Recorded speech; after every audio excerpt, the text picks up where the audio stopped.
വിജയകരമായി 15 വർഷങ്ങൾ പിന്നിട്ട മാസ്റ്റർ മൈൻഡ്സ് എഡ്യൂക്കേഷൻ ഇനി ആക്സോണസ് ലേണിംഗ് എന്ന പേരിൽ അറിയപ്പെടും. Hello everyone, welcome back to Axonous learning online classes. So നമ്മൾ ഇന്നത്തെ ഈ ഒരു വീഡിയോ ക്ലാസ് എന്ന് പറയുന്നത് ക്വസ്റ്റ്യൻ പേപ്പർ ഡിസ്കഷനാണ്. നമ്മുടെ NIOS +2 സ്റ്റുഡൻസിൻ്റെ ഇംഗ്ലീഷ് ക്വസ്റ്റ്യൻ പേപ്പറാണ് നമ്മൾ ഇന്നത്തെ ഈ ഒരു വീഡിയോ ക്ലാസ്സിൽ ഡിസ്കസ് ചെയ്യുന്നത്. Okay, so English 302. ഓക്കെ, നമ്മൾ +2 ഇംഗ്ലീഷിൻ്റെ ക്വസ്റ്റ്യൻ പേപ്പർ കോഡ് നമ്പർ വരുന്നത് 68/ESS/1. Okay, set A set question പേപ്പറാണ്. നമ്മൾ ഈ സെറ്റ് എയിലുള്ള ക്വസ്റ്റ്യൻ പേപ്പറാണ് നമ്മൾ ഇന്നത്തെ ഈ ഒരു വീഡിയോ ക്ലാസ്സിൽ ഡിസ്കസ് ചെയ്യുന്നത്. ഓക്കെ, അപ്പം ജനറൽ ഇൻസ്ട്രക്ഷൻസ് ഉണ്ടാവും. നമുക്കറിയാം ക്വസ്റ്റ്യൻ പേപ്പർ അല്ലേ, നമ്മൾ എക്സാമിനേഷന് കിട്ടിക്കഴിയുമ്പോൾ അതിൽ കുറച്ച് ജനറൽ ഇൻസ്ട്രക്ഷൻസ് കൊടുത്തിട്ടുണ്ടാവും. അപ്പോൾ അതൊക്കെ ഒന്ന് ജസ്റ്റ് നിങ്ങൾ വായിക്കുക. ഓക്കെ, നമ്മൾ ആ ഒരു ക്വസ്റ്റ്യൻ പേപ്പറിൽ എത്ര പേജസ് ഉണ്ട്, എല്ലാ ക്വസ്റ്റ്യൻസും ഉണ്ടോ അല്ലെ, അതൊക്കെ നമ്മൾ ചെക്ക് ചെയ്യണം അല്ലേ. അങ്ങനെ കാര്യങ്ങളൊക്കെ പൊതുവായിട്ടുള്ള നിർദ്ദേശങ്ങളാണ് കൊടുത്തിട്ടുണ്ടാവുക. ഓക്കെ, അപ്പോൾ നമ്മൾ ഇംഗ്ലീഷ് ഇങ്ങനെ നമ്മുടെ ക്വസ്റ്റ്യൻ പേപ്പറിൽ 3 മണിക്കൂറിൻ്റെ എക്സാമാണ്. ടോട്ടൽ മാർക്സ്, മാക്സിമം മാർക്സ് എന്ന് പറയുന്നത് 100ലാണ്. ഓക്കെ, അപ്പോൾ നിങ്ങൾക്ക് 100 മാർക്കിലാണ് എക്സാം എഴുതാനുള്ളത്. ഓക്കെ, നമ്മുടെ ഇംഗ്ലീഷ് ക്വസ്റ്റ്യൻ പേപ്പർ ടോട്ടൽ 100 മാർക്സിനാണ്. അപ്പോൾ 100 മാർക്കിനുള്ള ചോദ്യങ്ങളാണ് നിങ്ങൾ അറ്റൻഡ് ചെയ്യേണ്ടത്. അതിന് 3 മണിക്കൂറാണ് നിങ്ങൾക്ക് സമയം അനുവദിച്ചിരിക്കുന്നത്. അപ്പോൾ ആ 3 മണിക്കൂറിൻ്റെ ഉള്ളിൽ 100 മാർക്കിൻ്റെ ചോദ്യങ്ങൾ നിങ്ങൾ ഉത്തരങ്ങൾ എഴുതണം. ഓക്കെ, അപ്പോൾ പിന്നെ ഇവിടെ നിങ്ങൾ ശ്രദ്ധിക്കേണ്ട കുറച്ച് കാര്യങ്ങൾ, ക്വസ്റ്റ്യൻ പേപ്പറിൽ മൊത്തം 39 ക്വസ്റ്റ്യൻസ് ആണുള്ളത്. 100 മാർക്കിന് 39 ക്വസ്റ്റ്യൻസ് ആണ് ഈ ഒരു ക്വസ്റ്റ്യൻ പേപ്പറിലുള്ളത്. 3 മണിക്കൂറാണ് എഴുതി തീർക്കാനുള്ള സമയം. ഓക്കെ, അപ്പോൾ നിങ്ങൾ എക്സാമിനുള്ള സമയം എന്ന് പറയുന്നത് 3 മണിക്കൂറാണ്. 100 മാർക്കാണ്, 39 ക്വസ്റ്റ്യൻസ് ആണുള്ളത്. ആ 39 ക്വസ്റ്റ്യൻസ് എല്ലാം എന്താണ് 2 ഭാഗങ്ങളായിട്ട് 2 പാർട്ടായിട്ടാണ് ഡിവൈഡ് ചെയ്തിട്ടുള്ളത്. എല്ലാ ക്വസ്റ്റ്യൻസും കമ്പൽസറി ആണ്, എന്താണ് നിർബന്ധമായിട്ടും അറ്റൻഡ് ചെയ്യേണ്ടതാണ്. പിന്നെയോ marks for each question R indicated against it. ഓരോ ചോദ്യത്തിൻ്റെയും നേരെ അതിന് എത്ര മാർക്കിൻ്റെ ക്വസ്റ്റ്യൻ ആണ്, നിങ്ങൾ എത്ര മാർക്കിനാണ് ആ ക്വസ്റ്റ്യൻ്റെ ആൻസർ എഴുതേണ്ടത് എന്നുള്ളത് കൃത്യമായിട്ട് കൊടുത്തിട്ടുണ്ട്. പിന്നെയോ question numbers 1 to 19 is carrying 1 mark each. 1 മുതൽ 19 വരെയുള്ള ചോദ്യങ്ങൾ 1 മാർക്കിൻ്റെതാണ്.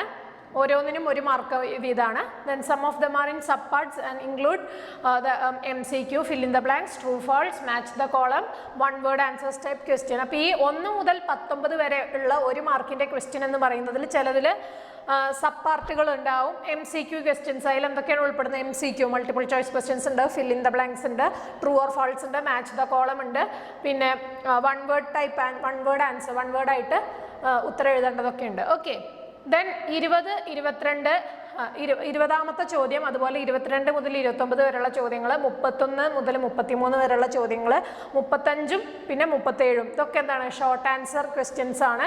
2 മാർക്സ് ആണ് ഓരോന്നിനും ചോദ്യങ്ങൾക്കൊക്കെ ഉള്ളത്. ദെൻ ഇതിൻ്റെയൊക്കെ ആൻസേഴ്സ് 30 വാക്കുകളിൽ കൂടാൻ പാടില്ല. ഓക്കെ, ഒരു ചുരുങ്ങിയ രീതിയിൽ. അപ്പോൾ 2 മാർക്കിന് എത്ര എഴുതേണ്ടത് നിങ്ങൾക്ക് ഐഡിയ ഉണ്ടല്ലോ അല്ലേ, ചെറിയ രീതിയിൽ. അപ്പോൾ 1 മാർക്കിന് നമ്മൾ ഒറ്റ വേർഡിൽ എഴുതിയാൽ മതി. അതുപോലെ 2 മാർക്കിന് 1 സെൻറ്റൻസ് അല്ലെങ്കിൽ 2 സെൻറ്റൻസ് ഒക്കെ മതി, അതിൽ കൂടുതൽ എഴുതേണ്ട ആവശ്യമില്ല. ഓക്കെ, അപ്പോൾ ഈ ചോദ്യങ്ങൾക്കൊക്കെ 2 മാർക്കിനുള്ള ചോദ്യങ്ങൾക്ക് അതിനനുസരിച്ച് ഉത്തരങ്ങൾ എഴുതുക. പിന്നെ 21ാമത്തെ ചോദ്യം, അതുപോലെ 30ാമത്തെ ചോദ്യം, 34ാമത്തെ ചോദ്യം, അതിനൊക്കെ ആ 3 എണ്ണത്തിന് എത്രയാണ്? 3 മാർക്ക് വീതമാണ്. ക്വസ്റ്റ്യൻ നമ്പർ 21, 30 അതുപോലെ 34 ഈ 3 ക്വസ്റ്റ്യൻസും 3 മാർക്സിൻ്റെയാണ് അല്ലേ, 3 മാർക്കിൻ്റെ ചോദ്യങ്ങളാണ്. അപ്പോൾ അതിൻ്റെ ആൻസർ എന്തായിരിക്കും? 40 വേർഡ്സിൽ കൂടാൻ പാടില്ല. പിന്നെ 38ാമത്തെയും അതുപോലെ 39ാമത്തെയും ചോദ്യങ്ങൾ അല്ലേ, ക്വസ്റ്റ്യൻ നമ്പർ 38 to 39. അപ്പം 38th ക്വസ്റ്റ്യനും 39th ക്വസ്റ്റ്യനും എന്താണ് 4 മാർക്സ് വീതം ഉള്ള ക്വസ്റ്റ്യൻസ് ആണ്. സോ അതിൻ്റെ ആൻസേഴ്സ് 100 വേർഡ്സിൽ കൂടാൻ പാടില്ല. ഓക്കെ, 4 മാർക്കിന് എത്ര എഴുതേണ്ടത്? നമുക്ക് 5 മാർക്ക് എന്ന് പറയുമ്പോൾ ഒരു പേജിൻ്റെ 1/4 ഭാഗം അല്ലേ, ഏകദേശം ഒരു പേജ്, അതാണ് നമ്മളുടെ കണക്ക്. അപ്പം 4 മാർക്ക് എന്ന് പറയുമ്പോൾ അതിനേക്കാളും കുറച്ചും കൂടി അല്ലേ, എന്നുവെച്ചാൽ അതിനേക്കാളും കുറച്ചും കൂടി കമ്മിയായിട്ട്. ഓക്കെ, അപ്പം 5 മാർക്കിന് എഴുതുന്ന അത്രയും വേണ്ട അല്ലേ, കുറച്ച് അല്ലെ, ഏകദേശം ഒരു 1/2 പേജ് അല്ലെ, ഒരു പാരഗ്രാഫ് അല്ലേ, ഏകദേശം ആ ഒരു കണക്ക്. ഓക്കെ, 4 മാർക്കിന് അത്ര എഴുതിയാൽ മതി. Then question number 36 long answer question ആണ്. അതിന് 5 മാർക്സ് ആണ്. 5 മാർക്കിന് ഏകദേശം ഒരു പേജൊക്കെ എഴുതേണ്ടി വരും. Answer to these questions should not exceed 150 to 200 words. 150-200 words അതിൻ്റെ ഉള്ളിൽ ഒതുങ്ങണം, അതിൽ കൂടാൻ പാടില്ല. Then questions have to be attempted either from optional module 1 or optional module 2 in all section. അപ്പോൾ എല്ലാ സെക്ഷനിലും നിങ്ങൾക്ക് ഓപ്ഷണൽ മൊഡ്യൂൾസ് ഉണ്ടല്ലോ, ESP, റിസപ്ഷനിസ്റ്റ്, ഓഫീസ് യൂസ്, അങ്ങനെ ഓപ്ഷണൽ മൊഡ്യൂൾ 1, 2. അപ്പോൾ അതിൽ ഏതെങ്കിലും ഒരു മൊഡ്യൂൾ അറ്റൻഡ് ചെയ്താൽ മതി. ഓക്കെ, നമുക്കിവിടെ ഓപ്ഷണൽ മൊഡ്യൂൾ റിസപ്ഷനിസ്റ്റ് അറ്റൻഡ് ചെയ്യേണ്ട ആവശ്യമില്ല, നമുക്ക് ഓഫീസ് യൂസ് ആണ് അറ്റൻഡ് ചെയ്യേണ്ടത്. അപ്പോൾ നിങ്ങൾ optional module 1 ESP office use നിങ്ങൾ അറ്റൻഡ് ചെയ്താൽ മതി, സെക്കൻഡ് മൊഡ്യൂളിൻ്റെ ക്വസ്റ്റ്യൻസ്. ഓക്കെ, ഈ ഓഫീസ് യൂസിൽ നിന്നുള്ള ക്വസ്റ്റ്യൻസ് അറ്റൻഡ് ചെയ്താൽ മതി, റിസപ്ഷനിസ്റ്റിൻ്റെ ഭാഗത്തു നിന്നുള്ള ക്വസ്റ്റ്യൻസ് അറ്റൻഡ് ചെയ്യേണ്ട. ഓക്കെ, അപ്പോൾ ഇങ്ങനെയാണ് നമ്മളുടെ ഒരു ക്വസ്റ്റ്യൻ പേപ്പറിൻ്റെ പാറ്റേൺ കിടക്കുന്നത്. അപ്പോൾ ഇനി നമ്മൾ ക്വസ്റ്റ്യൻ പേപ്പർ ഡിസ്കഷനിലേക്ക് കിടക്കുകയാണ്. അപ്പോൾ പാർട്ട് എ, അതിൽ സെക്ഷൻ എ, അപ്പോൾ എല്ലാം നമ്മൾ പറഞ്ഞു 39 ക്വസ്റ്റ്യൻസും 2 പാർട്ടായിട്ടാണ് ഡിവൈഡ് ചെയ്തിട്ടുള്ളത്. അതിൽ part A section A prescribed text. Okay, നമ്മൾ ടെക്സ്റ്റ് ബുക്കിൽ ചാപ്റ്റേഴ്സിനെ ബേസ് ചെയ്തിട്ടുള്ള ക്വസ്റ്റ്യൻസ് ആണ്. ഒന്നാമത്തെ question, choose the correct alternatives. Who is the poet of the poem my grandmother's house? My grandmother's house എന്ന poem നമ്മൾ പഠിച്ചിട്ടുണ്ടല്ലോ അല്ലേ?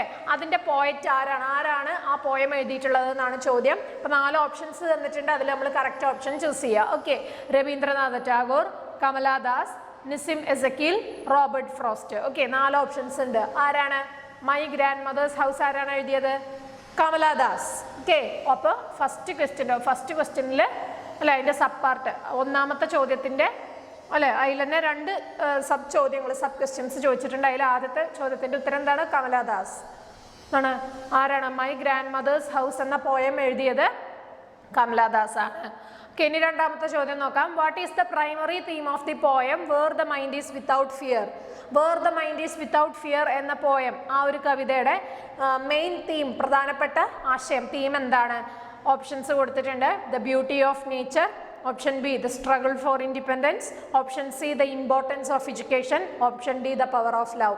കറക്റ്റ് ഓപ്ഷൻ ഏതാണ്? ആ ഒരു പോയത്തിൻ്റെ തീം എന്താണ്? ദ സ്ട്രഗിൾ ഫോർ ഇൻഡിപെൻഡൻസ് അല്ലേ? അപ്പം ഫസ്റ്റിൽ സെക്കൻഡ് വണ്ണിൻ്റെ ആൻസർ എന്താണ്? The struggle for independence. Okay, അപ്പോൾ നമ്മൾ ആദ്യത്തെ ചോദ്യത്തിൻ്റെ 2 സബ് ക്വസ്റ്റ്യൻസിൻ്റെ ആൻസേഴ്സ് നോക്കി അല്ലേ? അപ്പോൾ മൈ ഗ്രാൻഡ് മദേഴ്സ് ഹൗസ് എന്ന പോയത്തിൻ്റെ പോയറ്റ് ആരാണ് പോയം എഴുതിയത് എന്നുള്ളതായിരുന്നു ആദ്യത്തെ ചോദ്യം അല്ലേ? അത് ആരാണ്? കമലാദാസ്. അല്ല, രണ്ടാമത്തെ ചോദ്യത്തിൻ്റെ ഉത്തരം എന്തായിരുന്നു രണ്ടാമത്തെ ചോദ്യം? What is the primary theme of the poem where the mind is without fear അല്ലേ? ആ ഒരു പോയം എഴുതിയത് ആരാണ്? Where the mind is without fear, sorry, അത് അതിൻ്റെ പ്രൈമറി തീം എന്താണ് എന്നുള്ളതാണ് അല്ലേ? രവീന്ദ്രനാഥ ടാഗോറാണ് അത് എഴുതിയത്, നമുക്കറിയാം. അതിൻ്റെ പ്രൈമറി തീം എന്താണ്? The struggle for independence. Okay, അപ്പോൾ ഫസ്റ്റ് ക്വസ്റ്റ്യൻ കഴിഞ്ഞു. ഇനി സെക്കൻഡ് ക്വസ്റ്റ്യനിലേക്ക് കടക്കുകയാണ്. ആൻസർ ദ ഫോളോയിങ് ക്വസ്റ്റ്യൻസ് അല്ലെ? അതിന് 3 സബ് ക്വസ്റ്റ്യൻസ് കൊടുത്തിട്ടുണ്ട്. അപ്പോൾ രണ്ടാമത്തേൽ ആദ്യത്തെ ചോദ്യം എന്താണ്? Why might the speaker believe that the second road has the better claim? അതിൻ്റെ ആൻസർ നോക്കാം. ബിക്കോസ് അത് ഏത് പോയത്തിനെ ബേസ് ചെയ്തിട്ടുള്ള ചോദ്യമാണ് അല്ലെ? ദ റോഡ് നോട്ട് ടേക്കൺ എന്നുള്ള പോയം അല്ലെ? റോബർട്ട് ഫ്രോസ്റ്റിൻ്റെ ദ റോഡ് നോട്ട് ടേക്കൺ എന്ന പോയത്തിനെ ബേസ് ചെയ്തിട്ടുള്ള ക്വസ്റ്റ്യൻ ആണത്. എന്തുകൊണ്ടാണ് ആ ഒരു രണ്ടാമത്തെ റോഡ് അദ്ദേഹം തിരഞ്ഞെടുക്കാൻ കാരണം എന്നുള്ളതാണ്. Because it appears less travelled, കാരണം അത് അധികം ആരും ഉപയോഗിക്കാത്ത അല്ലെ, അധികം ആരും ട്രാവൽ ചെയ്യാത്തൊരു പാത്ത് വേ ആണ് അല്ലെ, വഴിയായതുകൊണ്ട്. Because it appears less travelled. രണ്ടാമത്തെ ചോദ്യം, what is the purpose of the peasants buzzing the name of god? അത് ഏത് പോയത്തിനെ ബേസ് ചെയ്തിട്ടുള്ളതാണ്?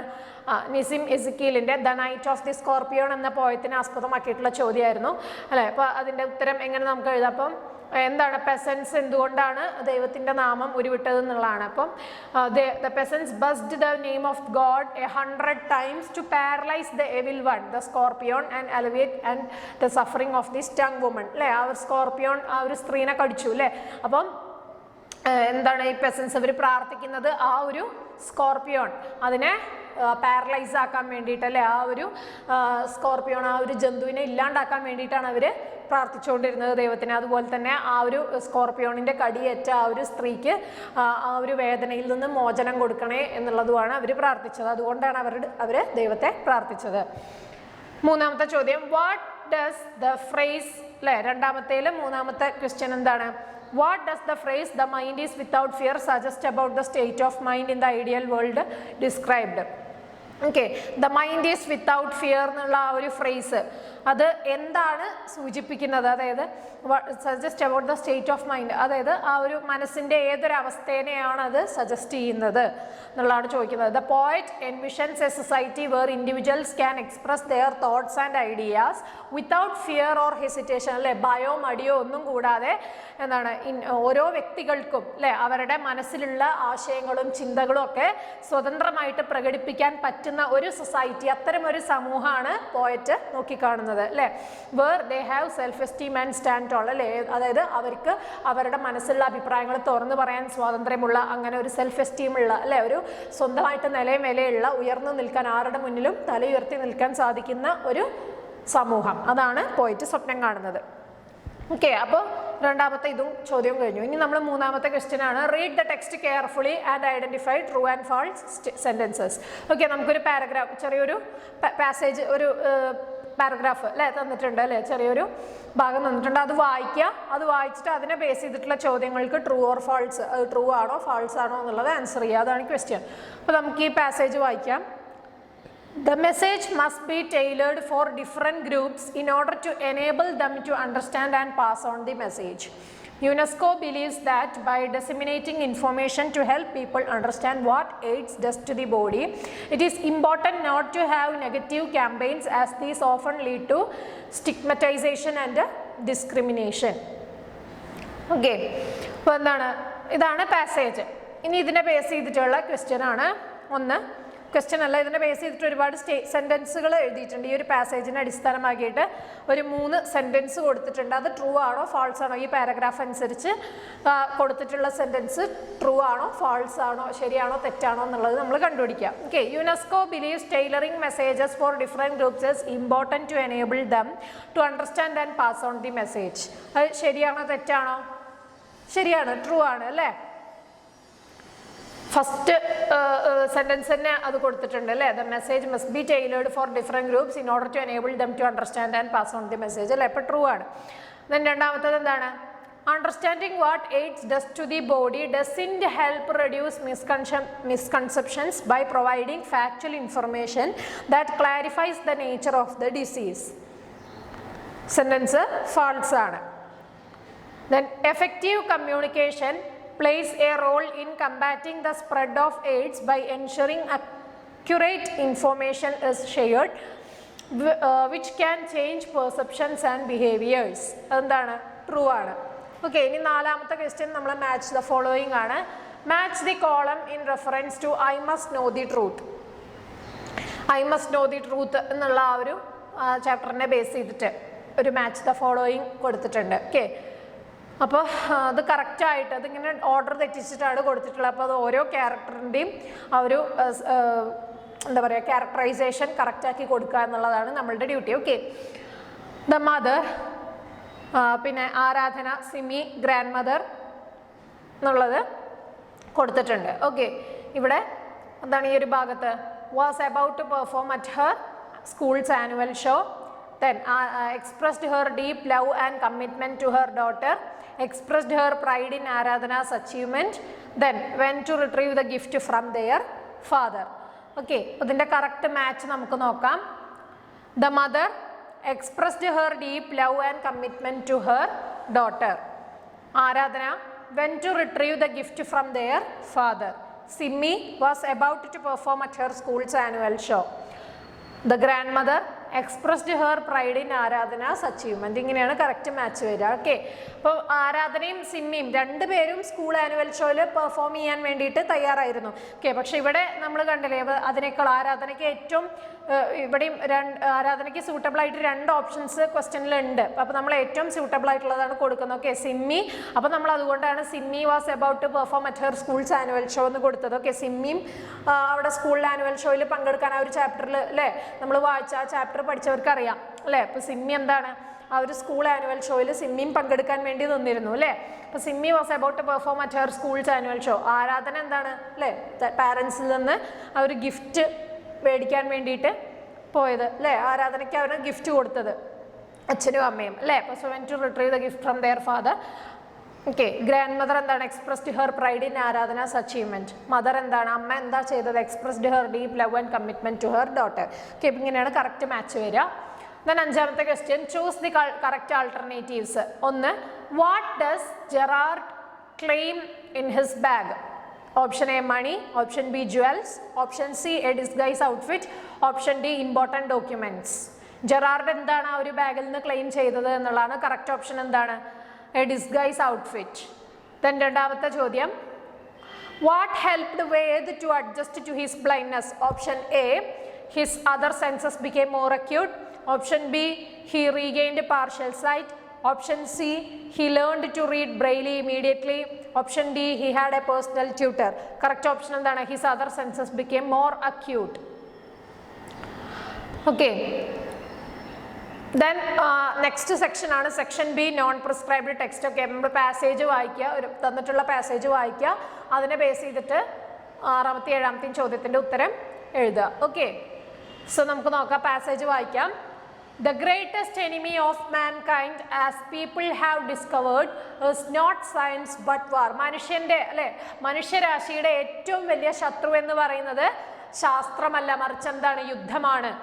Science merely reflects the social forces by which it is surrounded. It is found that there is peace. Science is constructive. When there is war, science is perverted to destructive ends. The weapons which science gives us don't necessarily create war. These make war increasingly more terrible. Until now, it has brought us to the doorstep of doom. Our main problem, therefore, is not to curb science but to stop war. This is a job in which everybody must participate, including the scientists. But the bomb of Hiroshima suddenly woke up to the fact that we have very little time. The hour is late and our work has scarcely begun. Now we are face to face with this urgent question. Can education and tolerance, understanding and creative intelligence run fast enough to keep us abreast with our own mounting capacity to destroy? That is the question which we will have to answer one way or the other in this generation. Science must help us in finding the answer, but ultimately the main decision lies within ourselves. Okay. അപ്പോൾ അതായത് ശാസ്ത്രമല്ല, യുദ്ധത്തിനെ കുറിച്ചാണല്ലേ, യുദ്ധമാണ് മനുഷ്യരാശിക്ക് നാശം വരുത്തി വെക്കുന്നത്. Okay, അപ്പോൾ അതിനെ base ചെയ്തിട്ടുള്ളൊരു പാസേജാണിത്. ഇനി ഇതിനെ ബേസ് ചെയ്തിട്ടുള്ള ക്വസ്റ്റ്യൻസ് നമുക്ക് നോക്കാം. Complete the following sentence. ആ പാസേജിനെ ബേസ് ചെയ്തിട്ട് 6ാമത്തെ ക്വസ്റ്റ്യൻ ഒരു ഓക്കെ സെൻറ്റൻസ് പൂർത്തീകരിക്കാനാണ് തന്നിട്ടുള്ളത്. ഓക്കെ, 3 സെൻറ്റൻസസ് ഉണ്ട്. Okay, dash is considered as the greatest enemy of mankind. എന്താണ്? വാർ. രണ്ടാമത്തത്, science needs to be directed towards dash purposes. എന്താണ്? Constructive purposes. ഇതൊക്കെ ആ പാസേജിൽ തന്നെ ഉണ്ട്. ഓക്കെ, നമ്മൾ ആ പാസേജ് വായിക്കുക, അതിനനുസരിച്ച് അവിടെ ഫില്ല് ചെയ്യുക. Okay, our main problem is not to curb science but to abolish war. അല്ലേ, ശാസ്ത്രത്തിനെ പഴിക്കുക എന്നുള്ളതല്ല അല്ലേ, പക്ഷെ എന്താണ്? യുദ്ധം അത് നിർത്തലാക്കുക എന്നുള്ളതാണ് നമ്മളുടെ പ്രധാന പ്രശ്നം. ദെൻ 7ാമത്തെ ചോദ്യം അല്ലേ, അതും പാസേജിനെ ബേസ് ചെയ്തിട്ടുള്ളതാണ്. നോക്കാം.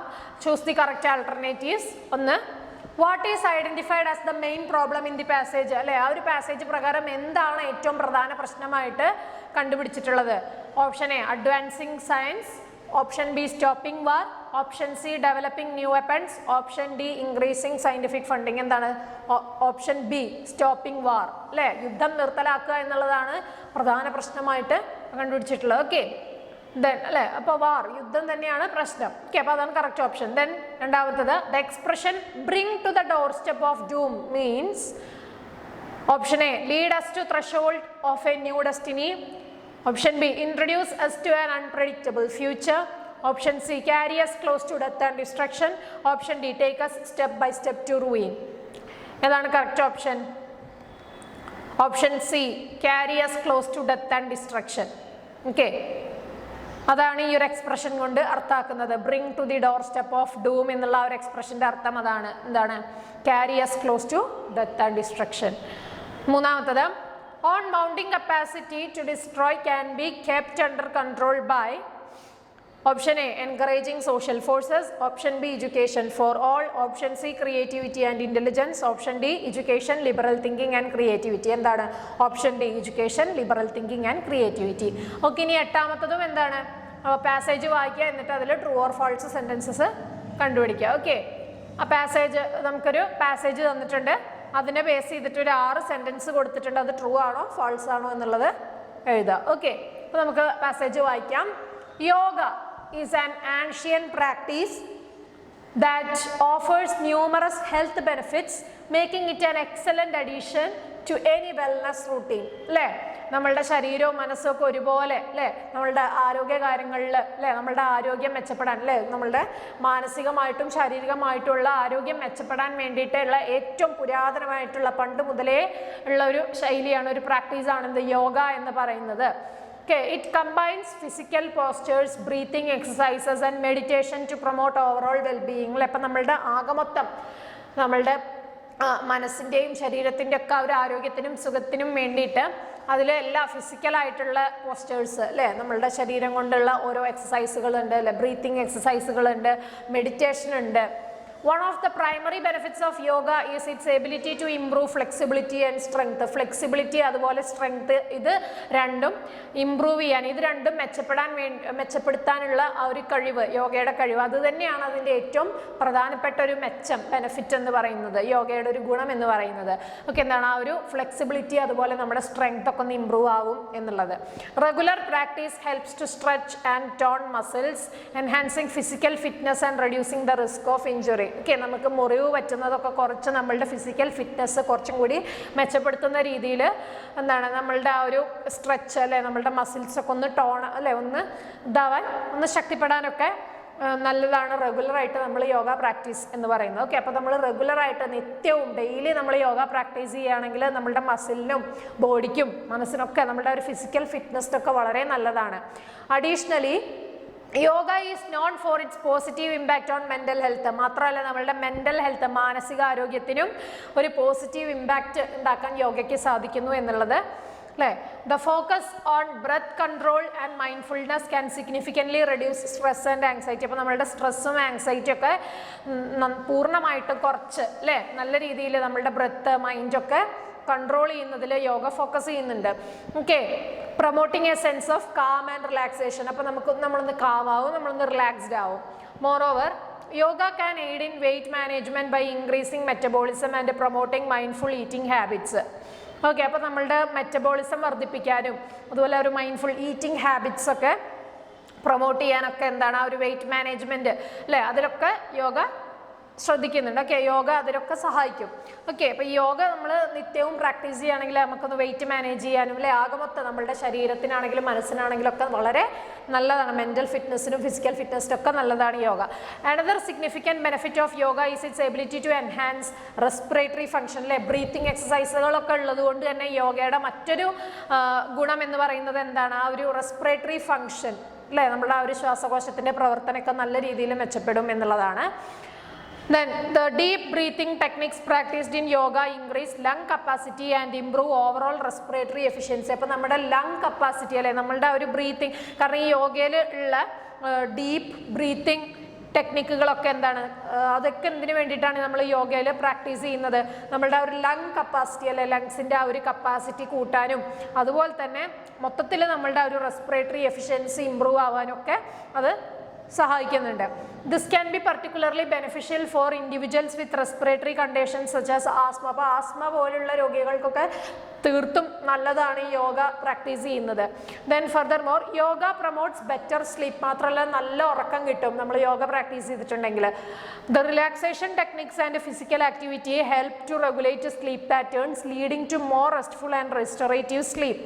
അപ്പോൾ നമ്മളുടെ ആ ഒരു റിലാക്സേഷൻ ടെക്നിക്കുകൾ, ഫിസിക്കൽ ആക്ടിവിറ്റി, ഇതൊക്കെ എന്തിനു സഹായിക്കും അല്ലേ, കൂടുതൽ നമ്മളുടെ ആ ഒരു സ്ലീപ്പ് പാറ്റേൺ അല്ലേ അത് കൺട്രോൾ ചെയ്യാൻ അല്ലേ, അത് നിയന്ത്രിക്കാനൊക്കെ അത് സഹായിക്കും. അപ്പോൾ നമ്മൾക്ക് കൂടുതൽ റെസ്റ്റ്ഫുള്ളായിട്ടുള്ള നല്ലൊരു ഉറക്കം നമുക്കത് കിട്ടും. അപ്പോൾ in summary yoga is A holistic practice that benefits both the body and mind. അപ്പോൾ ശരീരത്തിനെയും അതുപോലെ തന്നെ മനസ്സിനെയും രണ്ടും അല്ലേ, ശരീരവും മനസ്സും ഒരുപോലെ ശുദ്ധീകരിക്കുന്ന അല്ലെ, അത്തരം ഒരു ഹോളിസ്റ്റിക് ആയിട്ടുള്ള ഒരു പ്രാക്ടീസാണ് എന്ത് യോഗ എന്ന് പറയുന്നത്. Making it an invaluable tool for maintaining and improving health. അപ്പോൾ അതുകൊണ്ട് തന്നെ യോഗ എന്ന് പറയുന്നത് ഒരു അമൂല്യമായിട്ടുള്ളൊരു എന്താണ് ടൂൾ, ഒരു ഉപകരണമായി മാറുന്നത്. എന്തിനു വേണ്ടിയിട്ടുള്ളത്? For maintaining and improving health അല്ലെ, നമ്മളുടെ ആരോഗ്യം നിലനിൽക്കാൻ അല്ലെ, നമ്മളുടെ ആരോഗ്യം നല്ല രീതിയിൽ മെയിൻറ്റെയിൻ ചെയ്യാനും മെച്ചപ്പെടാനും ഒക്കെയുള്ള നല്ലൊരു ഉപകരണമായി മാറിയിട്ടുണ്ട് എന്ത് യോഗ എന്ന് പറയുന്നത്. ഓക്കെ, അപ്പം അങ്ങനെ അത്തരത്തിൽ നല്ലൊരു എന്താണ് ഹോളിസ്റ്റിക് ആയിട്ടുള്ള ഒരു വിശുദ്ധമായിട്ടുള്ള ഒരു പ്രാക്ടീസാണ് യോഗ എന്ന് പറയുന്നത്. ഓക്കെ, അപ്പോൾ ഇതാണ് ആ ഒരു പാസേജിൻ്റെ ഓവറോൾ. അപ്പോൾ മൊത്തം യോഗയെക്കുറിച്ച് അല്ലെ, യോഗ എത്രത്തോളം നല്ലതാണ് എന്നുള്ളതിനെ കുറിച്ചാണ് ഈ ഒരു പാസേജിൽ പറയുന്നത്. ഇനി ഇവിടെ കുറച്ച് സെൻറ്റൻസുകൾ ഒരു പാസേജിനെ ബേസ് ചെയ്തിട്ട് സെൻറ്റൻസുകൾ കൊടുത്തിട്ടുണ്ട്. ഓക്കെ, യോഗ ഒന്നാമത്തെ സെൻറ്റൻസ് ട്രൂ ആണോ ഫാൾസ് ആണോ നമുക്ക് നോക്കാം. Yoga primarily focuses on physical fitness and does not offer mental health benefits. ശരിയാണോ? അല്ല, തെറ്റാണ് അല്ലേ. യോഗ ഫിസിക്കൽ ഫിറ്റ്നസ് മാത്രമാണോ നമുക്ക് തരുന്നത്? അല്ല, മെൻ്റൽ ഹെൽത്തും തരുന്നുണ്ട്. പക്ഷേ ഇവിടെ എന്താ പറഞ്ഞിട്ടുള്ളത്? ഫിസിക്കൽ ഫിറ്റ്നസ് മാത്രമേ അല്ലേ, യോഗ ഫോക്കസ് ചെയ്യുന്നത് ഫിസിക്കൽ ഫിറ്റ്നസ് മാത്രമാണെന്നാണ് പറഞ്ഞിട്ടുള്ളത്. അല്ലാതെ മെൻ്റൽ ഹെൽത്ത് ബെനിഫിറ്റ് ഒന്നും നമുക്ക് തരുന്നില്ല എന്നാണ് പറഞ്ഞിട്ടുള്ളത്. അപ്പോൾ ശരിയാണോ? അല്ല, എന്താണ്? ഫാൾസ്. ഓക്കെ, അതാണ് അതിൻ്റെ ആൻസർ. ദെൻ രണ്ടാമത്തത് practising yoga can help improve cardiovascular health. Okay, അതെന്താണ്? ട്രൂ ആണ്. ദെൻ മൂന്നാമത്തത് yoga is beneficial only for people who are already physically fit. എന്താണ്? ഫാൾസ് ആണ് അല്ലേ. അതായത് യോഗ എന്ന് പറയുന്നത് ഓൾറെഡി ഫിസിക്കലി ഫിറ്റ് ആയിട്ടുള്ള ആളുകൾക്ക് മാത്രം പറഞ്ഞിട്ടുള്ളതാണോ? അല്ല, ആർക്കും, ഏത് പ്രായക്കാർക്കും, ഏത് രോഗികൾക്കും അല്ലെ, ഏത് ആളുകൾക്ക് വേണമെങ്കിലും പ്രാക്ടീസ് ചെയ്യാവുന്ന ഒന്നാണ് യോഗ എന്ന് പറയുന്നത്. അപ്പോൾ എന്താണ് ഇവിടെ കൊടുത്തിട്ടുള്ളത്? ഓൾറെഡി ഫിസിക്കലി ഫിറ്റ് ആയിട്ടുള്ള ആളുകൾക്ക് മാത്രം പറഞ്ഞിട്ടുള്ളതാണ് യോഗ എന്നാണ് ഇവിടെ പറഞ്ഞിട്ടുള്ള ആ സെൻറ്റൻസ് ഫാൾസ്, തെറ്റാണ്. ഓക്കെ, ദെൻ നാലാമത്തെ സെൻറ്റൻസ് നോക്കാം. Yoga can aid in weight management by increasing metabolism. എന്താണ്? ട്രൂ ആണ്. Okay, then yoga is not recommended for individuals with respiratory conditions. അതെന്താണ്? ഫാൾസ് ആണ്. ഓക്കെ, റെസ്പിറേറ്ററി കണ്ടീഷൻ ആയിട്ടല്ലേ, ഇപ്പോൾ ഈ ആസ്മ പോലുള്ള രോഗികൾക്കൊക്കെ യോഗ നല്ലതാണ്. ഇപ്പോൾ ഇവിടെ പറഞ്ഞിട്ടുള്ളത് അത്തരം റെസ്പിറേറ്ററി കണ്ടീഷൻ അല്ലെ, അത്തരം എന്തെങ്കിലും ശ്വാസതടസ്സങ്ങൾ അല്ലെ അങ്ങനെ എന്തെങ്കിലും രോഗികൾക്കൊന്നും അത്തരം ഇൻഡിവിജ്വൽസിനൊന്നും യോഗ റെക്കമെൻഡ് ചെയ്യാറില്ല എന്നാണ് ഇവിടെ പറഞ്ഞിട്ടുള്ളത്. ആ സെൻറ്റൻസ് എന്താണ്? തെറ്റാണ് അല്ലേ, ഫാൾസ് ആണ്. Then regular yoga practice can lead to better sleep patterns. എന്താണ്? ശരിയാണ് അല്ലേ, ട്രൂ. ഓക്കെ, ഇനി നെക്സ്റ്റ് നമ്മൾ സെക്ഷൻ സി 9ാമത്തെ ക്വസ്റ്റ്യൻ മുതൽ ഗ്രാമർ സെക്ഷൻ ആണ് നമുക്ക് ഡിസ്കസ് ചെയ്യാനുള്ളത്. ഓക്കെ, അപ്പോൾ ആ പാർട്ട് നമുക്ക് നെക്സ്റ്റ് വീഡിയോ ക്ലാസ്സിലായിട്ട് ചെയ്യാം. അപ്പോൾ ഇന്ന് നമ്മൾ 8 ചോദ്യങ്ങളും അതിൻ്റെ ആൻസേഴ്സും ഡിസ്കസ് ചെയ്തു. Okay, so that's all about today's class. Thank you everyone.